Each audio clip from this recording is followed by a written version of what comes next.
Welcome children. Today I am dealing with some numericals on motion in a plane. First one, if vector A equals 3i plus 2j and vector B equals I minus 2j plus 3k, find the length of A plus B and A minus B. That means we have to find the magnitude of A plus B and magnitude of A minus B. Then only we can find the length. So we have to find the magnitude of A plus B and A minus B. So before that, first of all, we have to find vector A plus B as well as vector A minus B. So given vector A as well as vector B separately. Okay. So given here, so what are given here? Vector A equals 3i plus 2j and vector B equals I minus 2j plus 3k. So first of all, we have to find vector A plus B.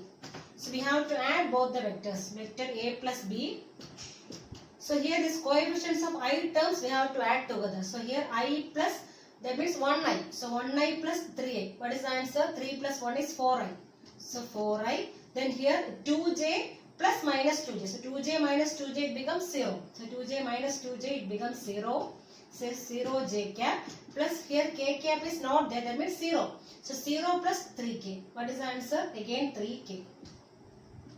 Okay, so this is A plus B. Similarly, we have to find which one? A minus B.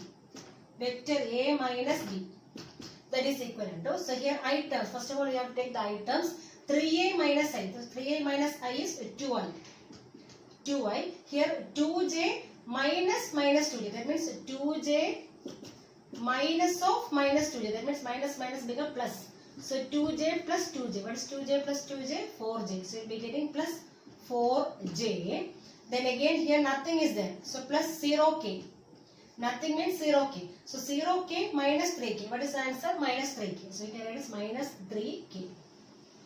Because it is minus. A minus B only. So 0 minus 3 is minus 3. So minus 3k. So now we got A plus B as well as A minus B. Again we have to find which one? We have to find length of A plus B and length of A minus B. That means we have to find the modulus value. So modulus of A plus B. That means we have to find the magnitude. Magnitude of this one. So I will find magnitude of root of this coefficient of I square. So what is the coefficient of I here? 4.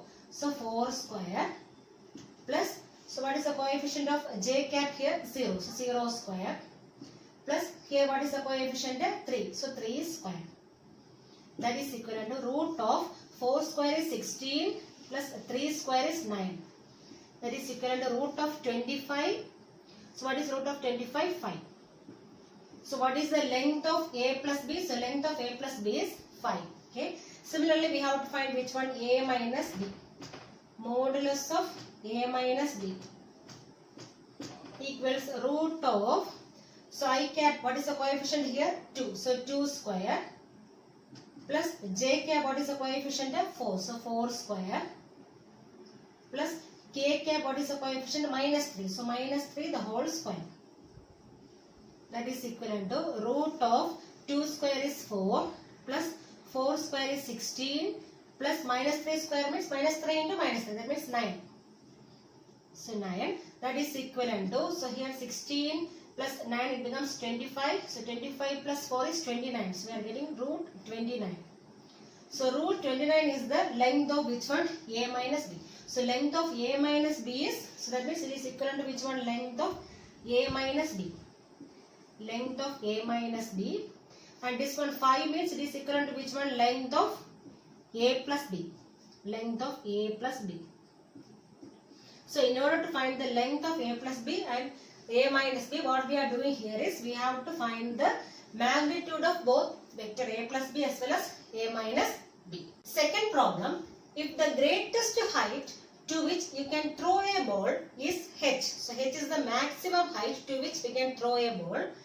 Then what is the maximum possible horizontal distance to which you can throw the ball? So maximum horizontal distance means that is equivalent to range. So we have to find out the maximum horizontal distance. That means it is range. So we have to find the range in the case of projectile motion. So we have to find the range in the case of which one? Projectile motion. So here it is given that the greatest height the greatest height to which the body reaches is how much it is given here? H. So H is the maximum height. Maximum height, and we have to find which one? The maximum horizontal distance. That means this much distance. That is taken as range. Okay. So here, so H is given. So H means, what is H? It is the maximum height reached. So what is the formula for maximum height? V square by 2g. So V means velocity by which we are throwing the ball. So V square by 2g is the maximum height. Already we studied this formula. So V square by 2g represents the maximum height reached by the projectile. And we have to find which one? Maximum possible horizontal distance. That means maximum range we have to find out. So maximum range. So we have the formula maximum range. So take it as R maximum. Maximum range. Formula is V square by G. This also we already studied. So this formula for this maximum range is which one? V square by G. V is the initial velocity by which we are throwing that body. So V square by G. So we have to relate this range with which one? This height. So for that what we are doing is just I am multiplying and dividing by 2. So just I am multiplying means I have to multiply this 2 into V square divided by, so I am dividing with which also? Which one? 2. So you will be getting 2g. So I am multiplying as well as dividing by which one? 2. So 2 into V square by 2g. That is equivalent. Now what is V square by 2g now? V square by 2g is maximum height. So we can write here as 2 into h. So we got maximum range equals 2 times maximum height. Third problem. A force is inclined at 50 degree to the horizontal. If the rectangular component in the horizontal direction is 50 Newton, so this horizontal component of force is given as how much? 50 Newton. Then we have to find the magnitude of force as well as its vertical component. So we have to find the magnitude of this force. That means magnitude of F modulus we have to find out. As well as we have to find which one? Vertical component. Vertical component of force. Vertical component of force. Given, what is given? Horizontal component is given here. So horizontal component of force is given as how much here? It is given as 50 Newton. So from this data we have to find which one? We have to find the magnitude of force as well as vertical component of force. So it is given that this force is making an angle how much? 50 degree with the horizontal. Okay. So this force we can resolve into two components. One is horizontal component, that is taken as Fx. That is equivalent to, it is taken as cos component. So F cos theta. Because this is the component near to the angle. So near to the angle component is taken as which one? Cos component. That means it is F cos theta.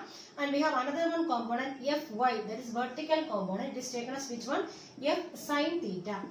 So this F we can resolve into two components, F cos theta as well as F sin theta.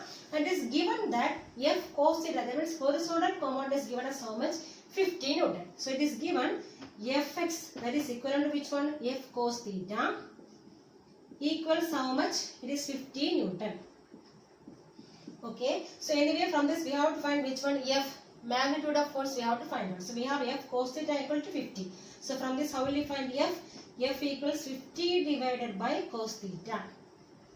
That is equivalent to 50 divided by cos. What is the angle here?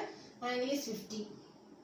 Cos 50. So it is equivalent to, when you are doing this one, you will be getting 77.8 Newton. 77.8 Newton. So using logarithm, you can put the value for which one? Cos 50. And then you are dividing, you will be getting 77.8 Newton. That is the magnitude of force. Now one more thing they are asking, we have to find which one? Vertical component of force. So vertical component means which one? Fy. Vertical component. That is Fy equals which one? F sin theta. That is equivalent to, what is F? Now only we found out 77.8 into sin, what is the angle here? 50. Sin 50. So when you are doing this one, you will be getting 59.6 Newton. So given horizontal component, and then what we found out? We found out the magnitude of force as well as vertical component of force. Fourth problem, find the angle of projection at which the horizontal range and maximum height of a projectile are equal. So we have to find the angle of projection. So we don't know what is the angle of projection here. Suppose we are taking theta is the angle of projection at which the horizontal range, that means R, horizontal range will be equal to which one? Equal to the maximum height of the projectile. So it is given that range is equivalent to which one? This height. So what is the formula for range? R equals u square sine 2 theta by g. 2 theta by g. Similarly, what is the formula for height? H equals u square sine square theta by 2g. So we have the formula for range as well as maximum height. So range formula is u square sine 2 theta by g. Maximum height formula is u square sine square theta by 2g. So it is given that r equals h. So we can equate both. So it is given as u square sine 2 theta by g equals which one? U square sine square theta by 2g. So now equal terms we can cancel. U square we can cancel. G and G we can cancel. The next remaining sine 2 theta. What is the formula for sine 2 theta? 2 sine theta cos theta. So 2 sine theta cos theta equals, here we have sine square theta by 2. Okay. So 1 sine theta and 1 sine theta we can cancel. Remaining, so this 2 into 2, what we are getting? 4. So 4 cos theta equals, here 1 sin theta has gone, remaining we have 1 more sin theta. So 4 cos theta equals sin theta, or we can write sin theta by cos theta. Sin theta by cos theta equals which one? 4. So what is sin theta by cos theta? Tan theta. So we can write as tan theta equals 4. So tan theta equals 4, or from this theta, so you have to use logarithm and find. So tan theta equals 4, then theta means it is tan inverse 4. So when you are finding tan inverse 4, you will be getting 75.96. So 75.96 degree. So this is the angle of projection for which range and height both are equal. Fifth problem. 2 balls are thrown with the same initial velocity. So 2 balls are thrown with the same initial velocity. Suppose we are taking u is the initial velocity. U is the initial velocity of both the balls. So these 2 balls are thrown with the same initial velocity at angles alpha and 90 minus alpha with the horizontal. So that means here first one is making an angle how much? Alpha. Alpha with the horizontal, and the second ball makes an angle how much? 90 minus alpha with the horizontal. So what will be the ratio of the maximum heights attained by them? So we have to find the maximum height attained by both the balls, and then you have to find the ratio of this maximum height. Suppose we are taking h1 is the maximum height reached by the which one? The first ball, and similarly h2 is the maximum height reached by the second ball. Okay, so what is the formula for height, maximum height? So we can take it as h1. First, for the first ball, maximum height is taken as h1. So h1 equals, formula is u square sine square theta. What is the angle here in the first case? Alpha. So instead of theta, what we have to write now? Alpha. So u square sine square alpha divided by 2g. So this is for which one? First ball. Similarly, for second ball, we can write h2 equals, so initial velocity is same only. So we can write as u square itself. So u square sine square theta. What is theta here in second case? 90 minus alpha. So 90 minus alpha whole divided by 2g. Now here, what is sine square 90 minus theta? Or we can say sine 90 minus theta is which one? Sine 90 minus theta equals cos theta. Cos theta. Similarly here, sine 90 minus alpha means which one? It is cos alpha. So sine 90 minus alpha is cos alpha. So sine square 90 minus alpha means it is cos square alpha. So here u square into, instead of sine square 90 minus alpha, what we can write now? Cos square alpha. Because sine 90 minus alpha is cos alpha. So sine square 90 minus alpha is cos square alpha divided by 2g. Okay. Now what we have to do? We have to find the ratio. That means h1 by h2. h1 by h2. What is h1 here? U square sine square alpha divided by 2g divided by this one. That means you can take the reciprocal and multiply. So I am multiplying by 2g by which one? U square cos square alpha. Okay. Now this 2g and 2g cancel. U square cancel. Remaining we have sine square alpha by cos square alpha. Sine square theta by cos square theta is tan square theta. So here sine square alpha by cos square alpha is tan square alpha. So answer is tan square alpha.